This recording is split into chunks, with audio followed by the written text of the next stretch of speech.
ಓಂ ತನ್ನಿಷ್ಠಸ್ಯ ಮೋಕ್ಷೋಪದೇಶಾತ್ ಓಂ. ಈ 7ನೇ ಸೂತ್ರದ ಪದ್ಮನಾಭತೀರ್ಥರ ಮತ್ತು ತತ್ವಪ್ರದೀಪದ ಟೀಕೆಯನ್ನು ನೋಡಿದ್ದೀವಿ. ಇನ್ನು ಮುಂದೆ ಜಯತೀರ್ಥರ ತತ್ವಪ್ರಕಾಶಕ ನಾವು ನೋಡಬೇಕು. ಆತ್ಮಶಬ್ದ ಮುಖ್ಯತಃ ನಿರ್ಗುಣ ಬ್ರಹ್ಮನನ್ನ ಹೇಳ್ತದೆ. ಅದು ಸಗುಣ ಬ್ರಹ್ಮನನ್ನ ಅಂದರೆ ಗೌಣ ಬ್ರಹ್ಮನನ್ನ ಹೇಳುವುದಿಲ್ಲ ಅಂತ ಈ ಹಿಂದೆ ಪ್ರತಿಪಾದನೆ ಮಾಡಿದ್ದಾರೆ. ಅದಕ್ಕೆ ಅಲ್ಲೊಂದು ಪ್ರಶ್ನೆ. ಆತ್ಮಶಬ್ದ ಮುಖ್ಯತಃ ಈ ಗೌಣ ಬ್ರಹ್ಮನನ್ನೇ ಹೇಳ್ತದೆ ಅಂತ ಯಾಕೆ ಹೇಳಬಾರದು? ಮುಖ್ಯತಃ ಹೇಳುವುದು ನೀವು ಹೇಳುವಂತೆ ನಿರ್ಗುಣ ಬ್ರಹ್ಮನನ್ನ ಅಂತಲೇ ಯಾಕೆ ನಾವು ಒಪ್ಪಬೇಕು? ಅದಕ್ಕೇನು ಆಧಾರ ಅಂತ ಈ ಒಂದು ಪ್ರಶ್ನೆ. ಆತ್ಮಶಬ್ದ ಮುಖ್ಯತಃ ಮುಖ್ಯವಾಗಿಯೇ ಮುಖ್ಯವೃತ್ತಿಯಿಂದಲೇ ಗೌಣಪರ, ಗೌಣ ಅಂದರೆ ಗುಣ ಸಂಬಂಧವುಳ್ಳಂಥ ಜೀವನನ್ನ ಅಥವಾ ಸಗುಣ ಬ್ರಹ್ಮನನ್ನ ಹೇಳ್ತದೆ ಅಂತ ಯಾಕೆ ಹೇಳಬಾರ್ದು? ಇದು ಕಿಂ ನ ಸ್ಯಾತ್? ಅದು ಅವ್ರ ಪ್ರಶ್ನೆ. ಅದಕ್ಕೆ ನಾವು ಉತ್ತರ ಕೊಡ್ಬೋದು. ಹೀಗ್ಯಾಕೆ ಪ್ರಶ್ನೆ ಕೇಳ್ತಾ ಇದ್ದೀರಿ? ಈ ಹಿಂದೆ ಅನೇಕ ಶ್ರುತಿಗಳನ್ನ ಸ್ಮೃತಿಗಳನ್ನ ಪೌರುಷೇಯ ಅಪೌರುಷೇಯ ವಾಕ್ಯಗಳನ್ನೆಲ್ಲ ತೋರಿಸೇ ಇದ್ದೀವಿ. ಆದ್ದರಿಂದ ಆತ್ಮಶುದ್ಧ ಮುಖ್ಯತಃ ವಿಷ್ಣುವನ್ನೇ ಹೇಳಬೇಕಲ್ಲ ಅಂತ ನಾವು ಹೇಳಿದರೆ ಅದಕ್ಕೆ ಅವರಂತಾರೆ, ನಚ ಉಕ್ತ ಶ್ರುತಿ ಸ್ಮೃತಿ ವಿರೋಧ. ಹಿಂದೆ ಹೇಳಿದ ಶ್ರುತಿ ಮತ್ತು ಸ್ಮೃತಿಗಳಿಂದ ವಿರೋಧ ಏನೂ ಬರೋದಿಲ್ಲ. ಯಾಕೆ? ನೀವು ತೋರಿಸಿರುವ ಪ್ರಮಾಣಗಳಲ್ಲಿ ಒಂದು ಕೊರತೆ ಇದೆ ಅಂತಾರವರು. ತತ್ರ ಆತ್ಮಶಬ್ದ ವಿಷ್ಣುವು ಮುಖ್ಯ ಜೀವೇಶು ಅಮುಖ್ಯ ಇತ್ಯನುಕ್ತೇ. ನಮಗೆ ಸ್ಪಷ್ಟವಾದ ಪ್ರಮಾಣ ಬೇಕು. ಆತ್ಮಶಬ್ದ ನಿರ್ಗುಣ ಬ್ರಹ್ಮನಾದ ವಿಷ್ಣುವನ್ನ ಮುಖ್ಯವಾಗಿ ಹೇಳ್ತದೆ ಮತ್ತು ಉಳಿದವರನ್ನ ಜೀವ ಮೊದಲಾದವರನ್ನ ಅಮುಖ್ಯವಾಗಿ ಹೇಳ್ತದೆ ಅಂತ ಅಲ್ಲಿ ಬಂದಿಲ್ಲ. ಈ ಹಿಂದೆ ನೀವು ತೋರಿಸಿದ ಪ್ರಮಾಣಗಳಲ್ಲಿ ಈ ಥರದ ಸ್ಪಷ್ಟೀಕರಣ ಬಂದಿಲ್ಲ. ಇತ್ಯನುಕ್ತೇ ಚೇತನಾಚೇತನ ವಿಷಯತ್ವ ಸಂಭವಾತ್. ಹಾಗೆ ಬಂದಿಲ್ಲ ಅಂದ್ರೆ ಹಾಗಾದ್ರೆ ನಿಮ್ಮ ಅಭಿಪ್ರಾಯ ಏನು? ಅವ್ರು ನಮ್ಮನ್ನು ಕೇಳ್ತಾರೆ, ನಾವು ಅವ್ರನ್ನ ಕೇಳ್ತೇವೆ. ಹಾಗಾದ್ರೆ ವೇದವಾಕ್ಯಕ್ಕೊಂದು ಅರ್ಥ ಹೇಳಬೇಕಲ್ಲ. ವೇದವಾಕ್ಯಕ್ಕೊಂದು ಅರ್ಥ ಹೇಳಬೇಕಾದ್ರೆ ಏನು ಅರ್ಥ ಹೇಳ್ತೀರಿ ಅದಕ್ಕೆ ಅಂತ ಅವ್ರು ನಮ್ಮನ್ನು ಕೇಳಿದರೆ ಅವ್ರು ಹೇಳ್ತಾರೆ, ಅದಕ್ಕೊಂದು ಬೇರೆ ಅರ್ಥವನ್ನೇ ನಾವು ಹೇಳ್ತೇವೆ ಅಂತಾರೆ. ಅದೇನು ಬೇರೆ ಅರ್ಥ? ಚೇತನಾಚೇತನ ವಿಷಯತ್ವ ಸಂಭವಾತ್. ಆ ಹಿಂದೆ ಆ ವೇದವಾಕ್ಯ ಬಂತಲ್ಲ, ಚೇತನಾಚೇತನ ವಿಷಯತ್ವ ಸಂಭವಾತ್ ಅನ್ನೋ ಮಾತನ್ನ ನಾವು ನೋಡ್ಬೇಕಾದ್ರೆ ಅದಕ್ಕೆ ಸಂಬಂಧಪಟ್ಟ ಶ್ರುತಿ ದ್ವೇವಾವ ಬ್ರಹ್ಮಣೇ ರೂಪೇ ಅಂತ ಬಂದಿದೆ. ತಲವಕಾರ ಬ್ರಾಹ್ಮಣ ಹಿಂದಿನ ಮೂಲದಲ್ಲಿ ದ್ವೇವಾವ ಬ್ರಹ್ಮಣೋ ರೂಪೇ ಆತ್ಮ ಚೈವ ಅನಾತ್ಮ ಚ ಅಂತ. ಬ್ರಹ್ಮನಿಗೆ 2 ರೂಪಗಳಿವೆ, ಒಂದು ಆತ್ಮ ಮತ್ತೊಂದು ಅನಾತ್ಮ ಅಂತ. ತತ್ರ ಯಸ್ಸ ಆತ್ಮ ಸ ನಿತ್ಯ ಶುದ್ಧ ಕೇವಲೋ ನಿರ್ಗುಣಶ್ಚ. ಅಲ್ಲಿ ಯಾರ ಆತ್ಮ ಇದ್ದಾನೆ ಅವನು ಶುದ್ಧನಾಗಿದ್ದಾನೆ, ಮತ್ತೆ ಕೇವಲನಾಗಿದ್ದಾನೆ, ನಿರ್ಗುಣನಾಗಿದ್ದಾನೆ, ಹೀಗೆಲ್ಲ ಅಲ್ಲಿ ಬಂದಿದೆ. ಮತ್ತೆ ಅಥ ಯಹ ಅನೀದೃಶ ಸಹ ಅನಾತ್ಮ. ನೀವು ಕೇವಲ ನಿರ್ಗುಣ ಶುದ್ಧ ಯಾರು ಅಲ್ಲವೋ ಅವನ ಅನಾತ್ಮ ಅಂತ ಹೀಗೆ ಬಂದಿದೆ. ಆ ವೇದವಾಕ್ಯದ ಕುರಿತಾದ ಒಂದು ಚರ್ಚೆ ಈಗ ನಮಗೆ ಮತ್ತೆ ಅದ್ವೈತಿಗಳಿಗೆ. ಹಾಗಾದ್ರೆ ಅರ್ಥ ಏನು ಮಾಡಬೇಕು? ನೀವು ತೋರಿಸಿರುವ ವೇದವಾಕ್ಯವನ್ನ ತಲವಕಾರ ಬ್ರಾಹ್ಮಣವನ್ನ ನೀವು ಹೇಳಿದಂತೆಯೇ ನಾವು ಯಾಕೆ ಸ್ವೀಕಾರ ಮಾಡಬೇಕು? ವಿಷ್ಣುವಿನಲ್ಲಿ ಮುಖ್ಯವಾಗಿ ಆತ್ಮಶಬ್ದ ಇದೆ, ಉಳಿದವರಲ್ಲಿ ಅಮುಖ್ಯವಾಗಿ ಆತ್ಮಶಬ್ದ ಇದೆ ಅಂತ ಯಾಕೆ ಸ್ವೀಕಾರ ಮಾಡಬೇಕು? ಇತ್ಯನುಕ್ತಿ. ಹಾಗೆ ಸ್ವೀಕಾರ ಮಾಡುವ ಬದಲು ಮಾಡ್ಬೇಕೇನು ಅರ್ಥ ಆಗೋದಂದ್ರೆ ಚೇತನಾಚೇತನ ವಿಷಯತ್ವ ಸಂಭವಾತ್. ಒಂದು ಆತ್ಮ ಅನ್ನೋದು ಚೇತನವನ್ನು ಹೇಳ್ತದೆ, ಮತ್ತೆ ಅನಾತ್ಮ ಅನ್ನೋದು ಅಚೇತನವನ್ನು ಹೇಳ್ತದೆ ಅಂತ ಅರ್ಥ ಮಾಡಿಬಿಡ್ಬೋದಲ್ಲ. ಇದೇ ಜಗತ್ತಿನಲ್ಲಿ ಪ್ರಸಿದ್ಧವಾಗಿರುವಂತಹ ಅರ್ಥ. ಈ ಆತ್ಮ ಅಂತಂದ್ರೆ ಈ ನಾವು ಜೀವ ಅನ್ನೋ ಅರ್ಥದಲ್ಲಿ ತಗೊಳ್ತಾ ಇದ್ದಾರೆ ಇಲ್ಲಿ. ನಾವು ಅನೇಕ ಕಡೆ ಕೇಳ್ತೀವಿ, ಗಿಡಗಳಿಗೆ ಜೀವ ಇದೆಯಾ, ಕಲ್ಲಿಗೆ ಜೀವ ಇದೆಯಾ, ಪ್ರಾಣಿಗಳಿಗೆ ಜೀವ ಇದೆಯಾ ಅಂತ ಹೀಗೆಲ್ಲ ಕೇಳ್ತಿರ್ತೇವೆ. ಜೀವ ಅಂದ್ರೂ ಆತ್ಮ ಅಂದ್ರೂ ಒಂದೇ ಅನ್ನೋ ಅರ್ಥದಲ್ಲಿ ಈಗ ಚರ್ಚೆ ನಡೀತಾ ಇದೆ. ಆದ್ರೆ ಜೀವ ಮತ್ತು ಚೇತನ ಮತ್ತು ಅಚೇತನ ಅಂತ ಶಬ್ದ ಪ್ರಯೋಗ ಮಾಡ್ತೀವಲ್ಲ, ಜೀವ ಜಡ ಅಥವಾ ಚೇತನ ಮತ್ತು ಅಚೇತನ, ಹಾಗೆ ಆತ್ಮ ಮತ್ತು ಅನಾತ್ಮ ಅಂತ ಅವರ ತಾತ್ಪರ್ಯ. ಜೀವ ಮತ್ತು ಜಡ, ಚೇತನ ಅಚೇತನ, ಆತ್ಮ ಮತ್ತು ಅನಾತ್ಮ. ಅಚೇತನ ಅಂದರೆ ಯಾವುದಕ್ಕೆ ಜ್ಞಾನ ಇತ್ಯಾದಿಗಳಿಲ್ವೋ ಅದನ್ನು ಅಚೇತನ ಅಂತ ಹೇಳ್ತೀವಲ್ಲ, ಅದೇ ಥರ ಇಲ್ಲೂ ಕೂಡ ಆತ್ಮ ಅಂದರೆ ಚೇತನ, ಅನಾತ್ಮ ಅಂದರೆ ಅಚೇತನ ಅಂತ ಅರ್ಥ ಮಾಡಿಬಿಡ್ಬೋದಲ್ಲ. ಅದು ಜಗತ್ತಿನಲ್ಲಿ ಹೆಚ್ಚು ಪ್ರಸಿದ್ಧವಾಗಿರುವಂಥ ಅರ್ಥ. ಅದನ್ನು ಬಿಟ್ಟು ನೀವು ಆತ್ಮ ಚೈವ ಅನಾತ್ಮ ಅಂತ ಅರ್ಥ ಹೇಳಿ, ಅದು ಆತ್ಮ ಅಂದರೆ ಪರಮಾತ್ಮನ ಶರೀರದಿಂದ ಅಭಿನ್ನವಾದಂತಹ ರೂಪ, ಮತ್ತು ಇನ್ನೊಂದು ಅವನ ಶರೀರಕ್ಕಿಂತ ಭಿನ್ನವಾದ ಪ್ರತಿಮೆ ಅಂತ ಹೀಗೆಲ್ಲ ಅರ್ಥ ಹೇಳಿದ್ದೀರಿ. ಅದೇ ಯಾಕೆ ಅರ್ಥ ಹೇಳಬೇಕು? ಆತ್ಮ ಅನ್ನೋದು ಚೇತನವನ್ನ, ಅನಾತ್ಮ ಅನ್ನೋದು ಅಚೇತನವನ್ನು ಹೇಳ್ತದೆ ಅಂತೇಳಿ ನಾವು ಸುಮ್ಮನೆ ಆಗಿಬಿಡ್ಬೋದು. ತಥಾಚ ಶ್ರುತೇಹೇ ಆರ್ಜವ ಸಂಭವಾತ್. ಶ್ರುತೇಹೇ ಅಂತಿದೆ ನೋಡಿ. ಶ್ರುತಿ ಅಂತ ಈ ಶಬ್ದದಿಂದ ಚರ್ಚೆ ಮಾಡ್ತಾ ಇರುವುದು ದೇವಾವು ಬ್ರಹ್ಮಣೋ ರೂಪೆ ಅನ್ನುವ ವೇದವಾಕ್ಯವನ್ನು. ಆ ಶ್ರುತಿಗೆ ಆರ್ಜವ ಸಂಭವಾತ್, ಸರಳವಾದ ಅರ್ಥವನ್ನು ಹೇಳಿದಂತೆ ಆಗ್ತದೆ. ನೀವು ದ್ವೈತಿಗಳು ನಿಮ್ಮ ಸಿದ್ಧಾಂತವನ್ನು ಸಮರ್ಥನೆ ಮಾಡ್ಕೊಳ್ಳೋದು ನಿಟ್ಟಿನಲ್ಲಿ ಸ್ವಲ್ಪ ಅದಕ್ಕೆ ಎಳೆದಾಡಿ ಏನೇನೋ ಅರ್ಥ ಹೇಳಿದ್ರಿ. ನಾವು ಹೇಳಿದ ಅರ್ಥ ತುಂಬ ಸರಳ ಆಗ್ತದೆ ಅಂತ ಅದರ ತಾತ್ಪರ್ಯ. ಈ ಚೇತನಾಚೇತನ ವಿಷಯತ್ವ ಸಂಭವಾತ್ ತಥಾಚ ಶ್ರುತೇ ಆರ್ಜವ ಸಂಭವಾತ್, ಇದೆಲ್ಲ ಈ ಭಾವಬೋಧದಲ್ಲಿ ಮತ್ತು ಭಾವದೀಪದಲ್ಲಿ ರಾಘವೇಂದ್ರ ಸ್ವಾಮಿಗಳ ಟಿಪ್ಪಣಿಯಲ್ಲಿ ಕೂಡ ಇದೆ. ಅದಕ್ಕನುಸಾರವಾಗಿ ಹೇಳಿದ್ದೇನೆ. ಈಗ ನೋಡಿ, ಆರ್ಜವೇತಿ ಆತ್ಮ ಅನಾತ್ಮ ಶಬ್ದಯೋ ಚೇತನಾಚೇತನ ವಿಷಯತೆಯ ಪ್ರಸಿದ್ಧೇ.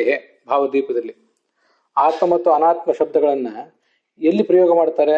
ಸಾಮಾನ್ಯವಾಗಿ ಲೋಕದಲ್ಲಿ ಆತ್ಮವನ್ನು ಚೇತನ ಅನ್ನೋ ಅರ್ಥದಲ್ಲಿ, ಅನಾತ್ಮವನ್ನು ಅಚೇತನ ಅನ್ನೋ ವಿಷಯದಲ್ಲಿ ಪ್ರಯೋಗ ಮಾಡ್ತಾರೆ.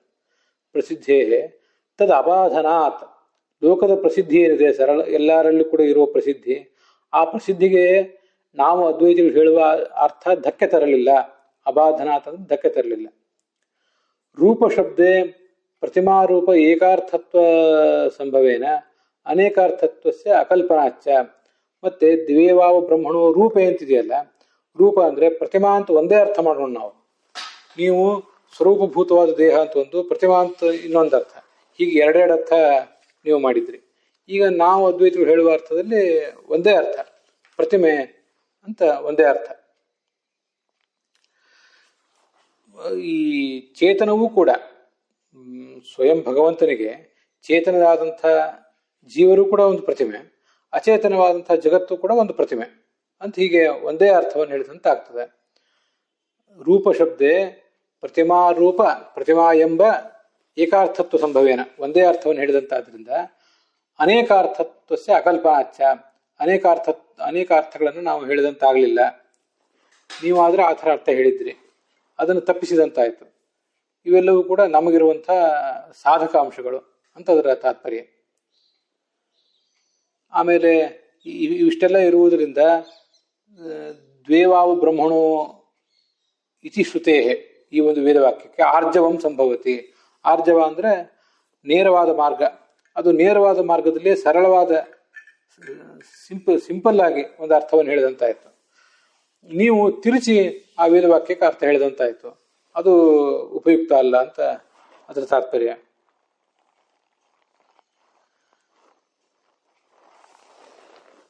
ಆರ್ಜವ ಅಂದರೆ ಸರಳವಾಗಿ, ಶ್ರುತಿಯನ್ನು ಸರಳವಾಗಿ, ಹೆಚ್ಚು ತಿರುಚದೆ, ಬುದ್ಧಿಗೆ ಕ್ಲೇಶ ಆಗದೇ ಇರುವಂತೆ, ಎಲ್ರಿಗೂ ಬಾಲಕರಿಗೂ ಪಂಡಿತರಿಗೂ ಅರ್ಥ ಆಗುವಂತೆ ಸರಳವಾಗಿ ವ್ಯಾಖ್ಯಾನ ಮಾಡಿದಂತೆ ಆಗ್ತದೆ ಅಂತ ಪ್ರಶ್ನೆ ಅಂತ ಅವರ ಸಮರ್ಥನೆ. ಅದಕ್ಕೆ ಅಲ್ಲೊಂದು ಪ್ರಶ್ನೆ ಬರ್ತದೆ. ಈ ಶ್ರುತಿಯಲ್ಲಿ ಆತ್ಮನನ್ನ ನಿರ್ದೋಷ ಅಂತ ಹೇಳಿದಾರಲ್ಲ, ಆ ನಿರ್ದೋಷ ಅನ್ನೋ ಶಬ್ದಕ್ಕೆ ಅರ್ಥ ಹೇಗೆ ಮಾಡ್ತೀರಿ? ದೇವಾವು ಬ್ರಹ್ಮಣೋ ರೂಪೆ ಅಂತನ್ನುವಲ್ಲಿ ನಿರ್ದೋಷ ಅಂತ ಶಬ್ದ ಬಂದಿದೆ, ಅದನ್ನು ನೀವು ಹೊಂದಿಸ್ಬೇಕಲ್ಲ, ಜೀವನಿಗೆ ಅದನ್ನು ಹೊಂದಿಸ್ತೀರಿ ಹೇಗೆ? ತತ್ರ ಯಹ ಸಹ ಆತ್ಮ ಸಹ ನಿತ್ಯ ಶುದ್ಧ ಕೇವಲ ನಿರ್ಗುಣಶ್ಚ ಅಂತ ಹೀಗಿದೆ. ಕೇವಲ ಅಂದರೆ ನಿರ್ದುಷ್ಟ ಅಂತ, ಶುದ್ಧ ಅಂದರೆ ನಿರ್ದುಷ್ಟ ಅಂತ ಅರ್ಥ, ನಿರ್ಗುಣ ಅಂತ ಅರ್ಥ, ಹೀಗೆಲ್ಲ ಇದೆಯಲ್ಲ. ನಿರ್ದೋಷ ಇತ್ಯಾದಿ ಶಬ್ದಗಳು ಇವೆಯಲ್ಲ ಅಂತ ಪ್ರಶ್ನೆ. ನಿರ್ದೋಷತ್ವಾದೇಹೆ, ಅದಕ್ಕೆ ಅವ್ರು ಹೇಳ್ತಾರೆ, ನಿರ್ದೋಷತ್ವ ಮೊದಲಾದವುಗಳನ್ನು ಆತ್ಮನ ಗುಣಗಳನ್ನಾಗಿ ಶ್ರುತಿ ಏನು ಪ್ರತಿಪಾದನೆ ಮಾಡಿದೆ, ಅದಕ್ಕೆ ನಾವು ಹೀಗೆ ಅರ್ಥ ಮಾಡಬಹುದು. ಅದು ಜೀವನ ಪರವಾಗಿಯೇ ಆ ವೇದವಾಕ್ಯ ಇರೋದು. ಅದು ಜೀವನದಲ್ಲಿ ನಿರ್ದೋಷತ್ವ, ಶುದ್ಧತ್ವ, ಕೇವಲತ್ವ ಇದೆಲ್ಲ ಹೇಗೆ ಬರೋದು ಅಂದರೆ, ಸ್ವಾಭಾವಿಕವಾಗಿ ಅವನು ನಿರ್ದೋಷ, ಆದರೆ ಔಪಾಧಿಕವಾಗಿ ಆತನಲ್ಲಿ ದೋಷಗಳು ಬಂದಿವೆ. ಸ್ವಾಭಾವಿಕವಾಗಿ ಆತ ನಿರ್ಗುಣ, ಪ್ರಾಕೃತವಾದ ಗುಣಗಳು ಆತನಲ್ಲಿ ಸ್ವಾಭಾವಿಕವಾಗಿಲ್ಲ, ಆದರೆ ಈ ದೇಹದ ಮೂಲಕ ಆತ ಈ ಜಗತ್ತಿನಲ್ಲಿ ಸಂಚಾರ ಮಾಡುವಾಗ ಅವನಿಗೆ ಈ ಗುಣಗಳೆಲ್ಲವೂ ಕೂಡ ಬಂದಿರ್ತವೆ. ಅದರಿಂದ ಮೂಲತಃ ನಿರ್ಗುಣ, ಸಂಸಾರದಲ್ಲಿ ಸಗುಣ, ಮೂಲತಃ ಶುದ್ಧ, ಸಂಸಾರದಲ್ಲಿ ಅಶುದ್ಧ ಅಂತ ಹೀಗೆಲ್ಲ ಅದಕ್ಕೆ ನಾವು ಅರ್ಥ ಮಾಡಬಹುದು. ನಿರ್ದೋಷತ್ವಾದೇಹ ಸ್ವಭಾವ ವಿಷಯತ್ವ ಉಪಪತ್ತೇ. ನಿರ್ದೋಷತ್ವ ಮೊದಲಾದ ಗುಣಗಳನ್ನು ಆತ್ಮನಿಗೆ ಅಂದರೆ ಜೀವನಿಗೆ ಶ್ರುತಿ ಏನು ಹೇಳಿದೆ ಅದು ಸ್ವಾಭಾವಿಕವಾಗಿ ಸಂಸಾರದಲ್ಲಿದ್ದಾಗ ನಿರ್ದುಷ್ಟ ಅಂತ ಅದಕ್ಕೆ ಅರ್ಥ ಅಲ್ಲ. ಸ್ವಭಾವ ವಿಷಯತ್ವ ಉಪಪತ್ತೇ ಇತಿ ಆಶಂಕಾಂ ಪರಿಹರ್ತುಂ ಸೂತ್ರಂ ಪಠತಿ. ಈ ಒಂದು ಪ್ರಶ್ನೆ ಬಂದಾಗ ಈ ಪ್ರಶ್ನೆಗೆ ಉತ್ತರ ರೂಪವಾಗಿ ಆ ಸೂತ್ರವನ್ನು ಹೇಳಿದ್ದಾರೆ. ತನ್ನಿಷ್ಠಸ್ಯ ಇತಿ. ಈ ಒಬ್ಬೊಬ್ಬರು ಒಂದೊಂದು ರೀತಿಯಾಗಿ ಆ ಸೂತ್ರ ಯಾಕೆ ಹೊರಟಿತು ಅನ್ನೋದನ್ನು ಆಲೋಚನೆ ಮಾಡ್ತಾರೆ. ನಹಿ ಗೌಣಾತ್ಮನಿಷ್ಠಸ್ಯ ಮೋಕ್ಷ ಅಂತ ಆಚಾರ್ಯ ಪ್ರಾರಂಭ ಮಾಡಿದ್ದಾರೆ. ಗೌಣನಾದ ಆತ್ಮನನ್ನ ಸಗುಣ ತ್ರಿಗುಣಬದ್ಧನಾದ ಜೀವನನ್ನಾಗಲಿ ಸೃಷ್ಟಿಕರ್ತೃತ್ವಾದಿ ಗುಣವುಳ್ಳಂಥ ಸಗುಣ ಬ್ರಹ್ಮನನ್ನಾಗಲಿ ಉಪಾಸನೆ ಮಾಡಿದರೆ ಮೋಕ್ಷ ಇಲ್ಲ ಅಂತ ಆಚಾರ್ಯರದು ವೇದವಾಕ್ಯ, ಆಚಾರ್ಯರದು ಭಾಷ್ಯವಾಕ್ಯ ಇದೆ. ಅದಕ್ಕೆ ಇನ್ನೂ ಒಂದು ಯುಕ್ತಿಯನ್ನು ಹೇಳ್ತಿದ್ದಾರೆ ಅಂತ ಪದ್ಮನಾಭ ತೀರ್ಥರು ಮತ್ತೊಂದು ಯುಕ್ತಿಯ ಪರವಾಗಿ ಅರ್ಥ ಮಾಡಿದರು. ಜಯತೀರ್ಥರಿಗೆ ಮತ್ತೊಂದೇನೋ ಪ್ರಶ್ನಕ್ಕೆ ಉತ್ತರ ರೂಪವಾಗಿ ಆ ವಾಕ್ಯ ಹೊರಟಿದೆ ಅಂತ ಕಂಡಿದೆ. ಹೀಗೆ ಬೇರೆ ಬೇರೆ ಹಿನ್ನೆಲೆಗಳಲ್ಲಿ ಅದನ್ನ ಅವರು ನೋಡ್ತಿರ್ತಾರೆ. ಅದನ್ನೇ ನಾನು ಈ ಹಿಂದೆ ಕೂಡ ಹೇಳಿದೆ.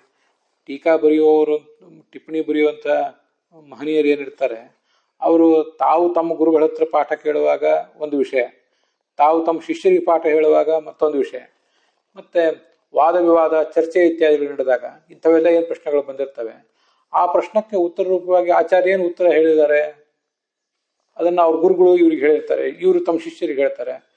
ವಾದಿ ಯಾರು ವಾದಿಗಳು ಬಂದಾಗ ಅವರಿಗೆ ಉತ್ತರ ರೂಪವಾಗಿ ಈ ಮಾತನ್ನ ಈ ದೊಡ್ಡವರೆಲ್ಲ ಹೇಳಿರ್ತಾರೆ. ಅಂತ ಆ ಥರದ್ದು ಇದು ಇನ್ನೊಂದು ಯಾವುದೋ ಪ್ರಶ್ನೆಗೆ ಉತ್ತರ ರೂಪವಾಗಿ ಈ ವೇದವಾಕ್ಯ ಹೊರಟಿದೆ, ಈ ಭಾಷ್ಯವಾಕ್ಯ ಹೊರಟಿದೆ ಅಂತ ಜಯತೀರ್ಥರು ಅರ್ಥ ಮಾಡಿದ್ದಾರೆ. ಅದಕ್ಕೆ ಆಚಾರ್ಯರು ಉತ್ತರ ಹೇಳ್ತಾರೆ, ಸರಿಯಲ್ಲ. ನ ಆತ್ಮಶಬ್ದ ಗೌಣೇ ಮುಖ್ಯ ಇತಿ ಯುಕ್ತಂ. ಆತ್ಮಶಬ್ದವು ಗೌಣ ಬ್ರಹ್ಮನನ್ನೇ ಮುಖ್ಯವಾಗಿ ಹೇಳ್ತದೆ ಅಂತ ಅನ್ನೋದು ಸರಿಯಲ್ಲ. ಯಾಕೆಂದ್ರೆ ಆತ್ಮನಿಷ್ಠ ಪುರುಷಸ್ಯ ಮೋಕ್ಷ ಉಪದೇಶಾದಿತಿ ಸೂತ್ರಾರ್ಥ.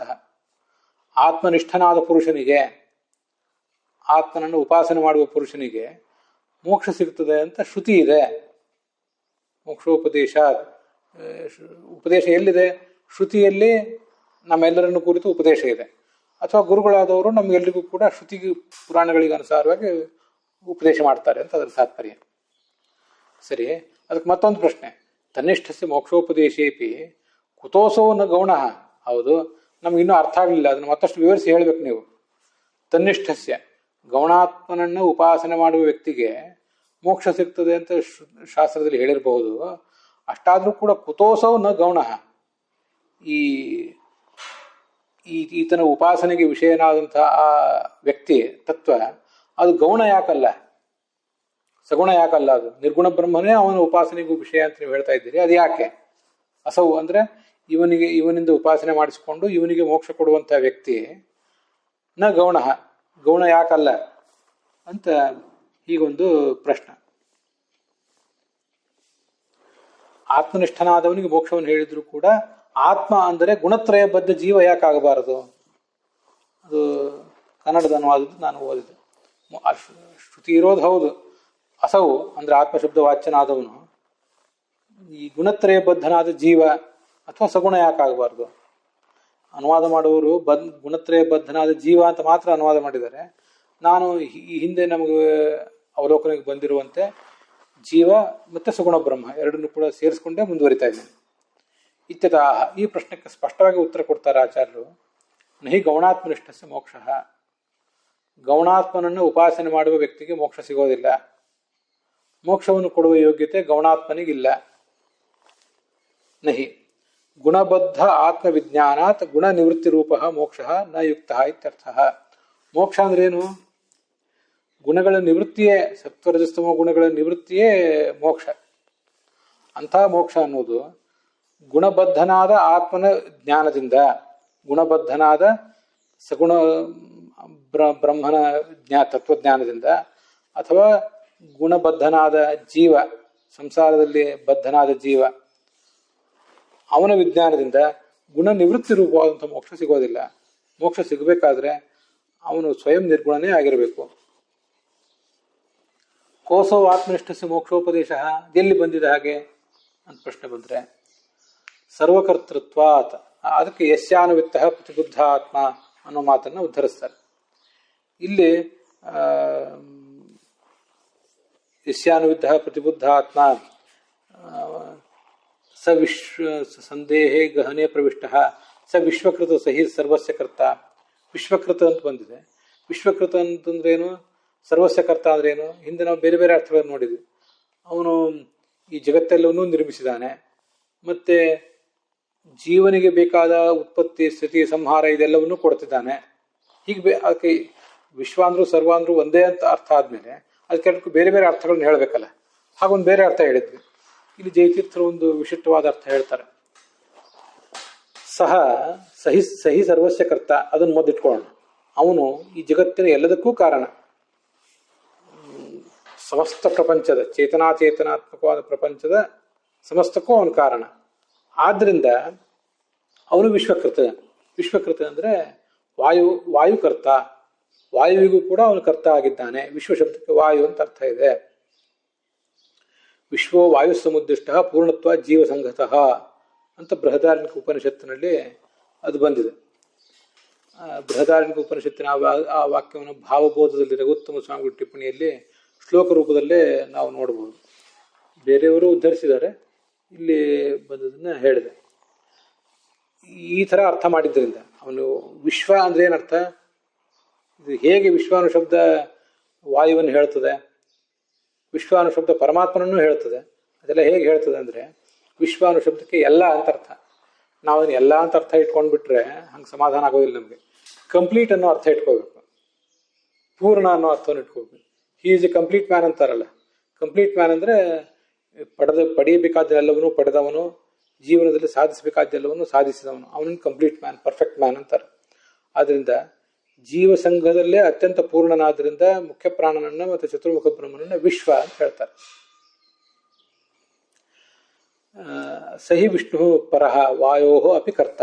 ವಾಯುವಿಗೂ ಕೂಡ ಅವನು ಕರ್ತರಾಗಿದ್ದಾನೆ. ವಾಯುವಿಗೂ ಕರ್ತರಾಗಿದ್ದಾನೆ ಅಂದ್ರೆ ತದನ್ಯಸ್ಯಾಪಿ ಸರ್ವಸ್ಯ ಕರ್ತ ಏಕಃ ವಿಷ್ಣುರೇವ.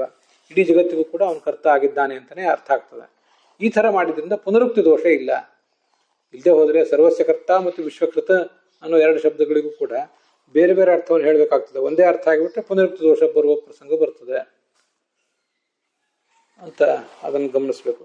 ಪುನರುಕ್ತಿ ದೋಷ ಇಲ್ಲ ಅನ್ನೋದನ್ನು ಭಾವದ ದೀಪದಲ್ಲಿ 344ನೇ ಪುಟದಲ್ಲಿ ಸರ್ವಕರ್ತೃತ್ವಾತ್ ಸ ವಾಯುಕರ್ತ ಅಂತಿದೆ ನೋಡಿ. ಅಲ್ಲಿ ಅತಃ ನ ಪುನರುಕ್ತಿ, ಅದರಿಂದ ಪುನರುಕ್ತಿ ಇಲ್ಲ. ಮುಂದೆ ಪ್ರತಿಬುದ್ಧ ಅಂತಿದೆ. ಪ್ರತಿಬುದ್ಧ ಅಂದ್ರೆ ಯತೀರ್ಥ ಅರ್ಥ ಹೇಳ್ತಾರೆ, ಸರ್ವಜ್ಞ ಅಂತ. ಯತೀರ್ಥರ ವ್ಯಾಖ್ಯಾನದಲ್ಲಿ ಪ್ರತಿಬುದ್ಧ ಅಂದ್ರೆ ಸರ್ವಜ್ಞ. ಕೆಲವು ಕಡೆ ಇದನ್ನು ನಾವು ಗಮನಿಸಬೇಕು. ಮೂಲ ವೇದ ವಾಕ್ಯದಲ್ಲಿರುವ ಶಬ್ದವನ್ನು ತಗೊಂಡು ಅದಕ್ಕೆ ಮತ್ತೊಂದು ಶಬ್ದವನ್ನು ಉಪಯೋಗ ಮಾಡಿ ಇವರು ಅರ್ಥ ಬರೀತಿರ್ತಾರೆ. ಕೆಲವು ಕಡೆ ಮೂಲ ಶಬ್ದಗಳನ್ನೇ ತಗೊಳ್ಳೋದಿಲ್ಲ, ಅರ್ಥ ಮಾತ್ರ ಹೇಳ್ತಾರೆ. ಆವಾಗ ಯಾವ ಶಬ್ದಕ್ಕೆ ಯಾವ ಅರ್ಥ ಅಂತ ನಾವೇ ತಿಳ್ಕೊಬೇಕಾಗ್ತದೆ. ಅದನ್ನು ರಾಘವೇಂದ್ರ ಸ್ವಾಮಿಗಳು ಪ್ರತಿಬುದ್ಧ ಇತ್ಯಸ್ಯ ಅರ್ಥ ಸರ್ವಜ್ಞ, ಪ್ರತಿಬುದ್ಧ ಅನ್ನೋ ಶಬ್ದಕ್ಕೆ ಸರ್ವಜ್ಞ ಅಂತ ಅರ್ಥ ಅಂತ ಅದನ್ನ ಬರೆದಿದ್ದಾರೆ. ಸಂದೋಹ ಪದಾರ್ಥ ದೇಹ. ಸಂದೋಹ ಅಂದ್ರೆ ದೇಹ ಅಂತ ಅರ್ಥ. ಯಾಕೆಂದ್ರೆ ಅದು ಕಾರ್ಯಕಾರಣ ಸಮುದಾಯ ರೂಪವಾಗಿದೆ ಶರೀರ ಅಂತ ಅನ್ನೋದು ರಾಘವೇಂದ್ರ ಸ್ವಾಮಿ ಟಿಪ್ಪಣಿಯಲ್ಲಿ ನೀವು ನೋಡಬಹುದು.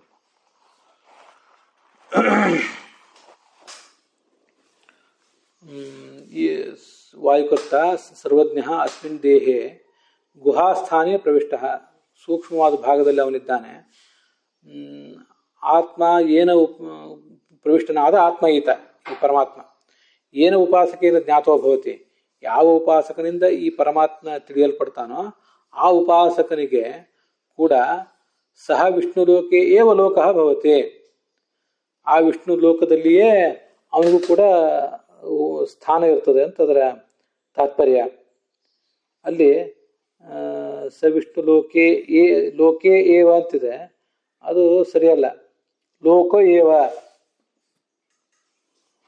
ಅದು ಆ ಥರ ಆಗಬೇಕು. ಸ ವಿಷ್ಣು ಲೋಕೆ ಏವ ಅಲ್ಲ, ಸ ವಿಷ್ಣು ಲೋಕ ಏವ ಲೋಕೋ ಭವತಿ ತಿದ್ಕೋಬೇಕು.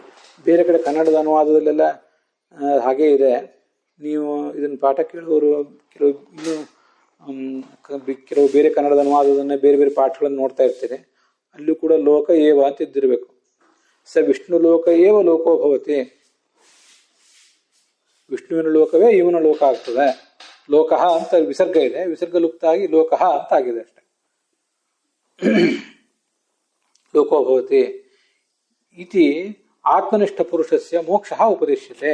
ಹೀಗೆ ಆತ್ಮನನ್ನು ಉಪಾಸನೆ ಮಾಡುವ ಸಾಧಕನಿಗೆ ಮೋಕ್ಷವನ್ನು ಉಪದೇಶ ಮಾಡಿದ್ದಾರೆ ಶಾಸ್ತ್ರದಲ್ಲಿ. ಅತಃ ನ ಆತ್ಮಶಬ್ದ ಗೌಣಪರಃ. ಆದ್ರಿಂದ ಆತ್ಮಶಬ್ದ ಅಂತ ಅನ್ನೋದು ಗೌಣ ಆತ್ಮನನ್ನ ಹೇಳುವುದಿಲ್ಲ ಅಂತ ಅರ್ಥ. ಆತ್ಮಶಬ್ದ ವಿಷ್ಣಾವೇವ ನ ಜೀವೇಶು ಇತ್ಯತ್ರ ಸ್ಪಷ್ಟ ಶ್ರುತಿ ಸ್ಮೃತಿಶ್ಚಾಹ. ಆತ್ಮಶಬ್ದ ವಿಷ್ಣುವನ್ನೇ ಹೇಳ್ತದೆ ಹೊರತು ಜೀವರನ್ನು ಹೇಳುವುದಿಲ್ಲ ಅನ್ನೋದಕ್ಕೆ ಸ್ಪಷ್ಟವಾದಂಥ ಶ್ರುತಿಯನ್ನು ತೋರಿಸ್ತಾರೆ, ಹಾಗೆ ಸ್ಮೃತಿಯನ್ನೂ ತೋರಿಸ್ತಾರೆ ಇನ್ನು ಮುಂದೆ. ಅದರಲ್ಲಿ ಮೊದಲು ಅಯಂ ಆತ್ಮ ಬ್ರಹ್ಮ ಅಂತನ್ನುವುದು ಮಾಂಡೂಕ್ಯ ಉಪನಿಷತ್ತು ಮತ್ತು ಬೃಹದಾರಣ್ಯಕ ಉಪನಿಷತ್ನಲ್ಲಿ ಬಂದಿರುವಂಥ ಮಾತುಗಳು. ಅದ್ರ ಮುಂದಿಂದೆಲ್ಲವೂ ಕೂಡ ಈ ಪದ್ಮ ಪುರಾಣದಲ್ಲಿ ಬಂದಿರುವಂಥ ಮಾತು. ಅದರ ಆ 3 ಶ್ಲೋಕಗಳಿವೆ ಅಲ್ಲಿ. ಆ 3 ಶ್ಲೋಕಗಳ ಅರ್ಥ ಮತ್ತೆ ಜಯತೀರ್ಥ ಟೀಕಾದಲ್ಲಿ ಮುಂದೆ ಬರುವಂಥ ಒಂದು ಕೊನೆಯ 3-4 ವಾಕ್ಯಗಳ ಅರ್ಥ ಅದನ್ನ ಮುಂದಿನ ಭಾಗದಲ್ಲಿ ನೋಡೋಣ. ದ್ವೇವಾವು ಬ್ರಹ್ಮಣೋ ರೂಪೇ ಆತ್ಮ ಚೈವ ಅನಾತ್ಮ ಅಂತಿದೆಯಲ್ಲ, ಈ ಶ್ರುತಿಗೆ ಎಲ್ಲ ಶ್ರುತಿಗಿರುವಂತೆ ಈ ಶ್ರುತಿಗೂ ಕೂಡ 3 ಅರ್ಥಗಳಿದ್ದೇ ಇದೆ. ಅದರಲ್ಲಿ ಆಚಾರ್ಯರು ಮೊದಲನೇ ಅರ್ಥವನ್ನು ತೋರಿಸಿದ್ದಾರೆ. ಆತ್ಮ ಅಂದರೆ ಸ್ವಯಂ ತನ್ನ ಸ್ವರೂಪ ಅಂತನ್ನೋದು ಒಂದು ಅರ್ಥ. ಇನ್ನೊಂದು ಆ ಪರಮಾತ್ಮನಿಗಿಂತ ಭಿನ್ನವಾದ ಜಗತ್ತೆಲ್ಲವೂ ಆತನಿಗೆ ಪ್ರತಿಮೆ, ಇದು ಒಂದು ಅರ್ಥ. ಅದಲ್ಲದೇನೆ ಆತ್ಮ ಮತ್ತು ಅನಾತ್ಮ ಅನ್ನುವಂತೆ ಅದ್ವೈತಿಗಳು ಹೇಳಿದ ಅರ್ಥ ಏನಿದೆಯಲ್ಲ, ಆ ಅರ್ಥ ಪೂರ್ಣ ತಪ್ಪಲ್ಲ. ಆ ಅರ್ಥ ಸರಿನೇ ಅದು. ಚೇತನ ಅಚೇತನ ಅಂತ ಅರ್ಥ ಇಟ್ಕೊಂಡು ಚೇತನಾಚೇತನಗಳು ಭಗವಂತನಿಗೆ ಪ್ರತಿಮೆ ಅನ್ನೋ ಅರ್ಥ ಎರಡನೇ ಅರ್ಥ. ಆದರೆ ಮುಖ್ಯವಾಗಿ ನಮ್ಗೆ ಇಲ್ಲಿ ಹೇಳಬೇಕಾದದ್ದೇನು, ಭಗವಂತನಿಗೆ ಆತ್ಮಶಬ್ದ ಮುಖ್ಯವಾಗಿ ವಾಚಕವಾಗಿದೆ ಅಂತ ಹೇಳಬೇಕಾಗಿದೆ. ಆ ಒಂದು ಪ್ರಮೇಯ ನಾವು ಎರಡನೇ ಅರ್ಥವನ್ನು ತಗೊಂಡ್ರೆ ಆ ಪ್ರಮೇಯ ಬಿಟ್ಟು ಹೋಗ್ತದೆ. ಅದು ಇಲ್ಲಿ ಬೇಕಾಗಿರುವ ವಿಷಯ. ಮತ್ತೆ ಸದ್ಯ ಈ ಸೂತ್ರಕ್ಕೆ ಬೇಕಾಗಿರುವ ಅರ್ಥ ಅದು. ಬ್ರಹ್ಮ ಅವನು ದೃಶ್ಯನಾಗಿದ್ದಾನೋ, ವಾಚ್ಯನಾಗಿದ್ದಾನೋ, ಈಕ್ಷಣಿಯಾಗಿದ್ದಾನೋ ಇಲ್ಲೋ ಅಂತ ಚರ್ಚೆ ನಡೆದಾಗ ಆತ್ಮಶಬ್ದ ಮುಖ್ಯತಃ ವಿಷ್ಣುವನ್ನು ಹೇಳಿದಾಗ ಮಾತ್ರ ಆ ಪ್ರಶ್ನೆಗೆ ಉತ್ತರ ಕೊಟ್ಟಾಗ್ತದೆ. ಅದರಿಂದ ಶ್ರುತಿಗೆ 3 ಅರ್ಥಗಳಿರೋದ್ರಿಂದ ಮೊದಲು ಆಚಾರ್ಯ ಹೇಳಿದ ಅರ್ಥವನ್ನು ಸ್ವೀಕಾರ ಮಾಡಿ ಆಮೇಲೆ ಅದ್ವೈತ ಹೇಳಿದ ಅರ್ಥವನ್ನು ಇಟ್ಕೊಳ್ಳೋಣ. ಜಡವೂ ಅವನಿಗೆ ಪ್ರತಿಮೆ, ಚೇತನವೂ ಪ್ರತಿಮೆ, ಇದು ಭಿನ್ನ ಪ್ರತಿಮೆ. ತಾನು ತನ್ನ ಸ್ವರೂಪ ಅಂತಂದ್ರೆ ಆತನಿಗೆ ಅಭಿನ್ನವಾದ ಪ್ರತಿಮೆ ಅಂತ ಹೀಗೆ ಅರ್ಥ ಇಟ್ಕೊಳ್ಳಿಕ್ಕೆ ಏನು ತೊಂದರೆ ಇಲ್ಲ. ಯಾಕಂದ್ರೆ ಹಿಂದೆ ಅಂಶ ಅನ್ನೋ ಶಬ್ದ ಬಂದಾಗ ಕೂಡ ಅಂಶ ಅಂದ್ರೆ ಸ್ವರೂಪಾಂಶ ಒಂದು, ಭಿನ್ನಾಂಶ ಒಂದು ಅಂತ ಅರ್ಥ ಹೇಳಿದ್ದಾರೆ. ಈ ಅವನ ತನ್ನ ಸ್ವರೂಪ ಏನಿದೆ ಅದು ಸ್ವರೂಪಾಂಶ, ಭಿನ್ನಾಂಶ ಅಂದ್ರೆ ಈ ಜಗತ್ತೆಲ್ಲವೂ ಕೂಡ ಅಂತ ಹೀಗೆ ಅರ್ಥ ಮಾಡ್ಲಿಕ್ಕೆ ತೊಂದರೆ ಇಲ್ಲ. ಅಲ್ಲಿಗೆ ಇವತ್ತಿನ ಈ ಭಾಗ ಸಮಾಪ್ತ ಆಗಿದೆ.